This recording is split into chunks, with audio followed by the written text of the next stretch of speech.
ದಕ್ಷಿಣ ಕನ್ನಡ ಜಿಲ್ಲೆಯ ವಿವಿಧೆಡೆ ಭಾರೀ ಮಳೆಯಾಗುತ್ತಿದೆ. ಗಾಳಿ ಮಳೆಯಿಂದಾಗಿ ಹಲವು ಕಡೆಗಳಲ್ಲಿ ಅವಾಂತರ ಸೃಷ್ಟಿಯಾಗಿದೆ. ಮತ್ತೊಂದೆಡೆ ಕುಕ್ಕೆ ಸುಬ್ರಹ್ಮಣ್ಯದಲ್ಲಿ ಕುಮಾರಧಾರ ನದಿಯ ನೀರಿನ ಮಟ್ಟ ಏರುತ್ತಿದೆ. ನದಿ ಉಕ್ಕೇರುತ್ತಿರುವುದರಿಂದ ಕುಕ್ಕೆ ಸುಬ್ರಹ್ಮಣ್ಯದ ಸ್ನಾನಘಟ್ಟ ಮುಳುಗಡೆಯಾಗಿದೆ.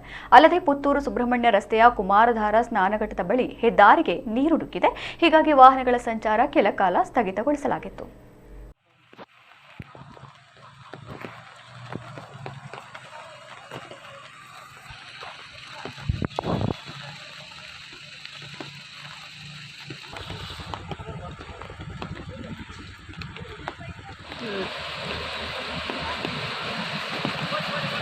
ಚೂರು ಸೈಡ್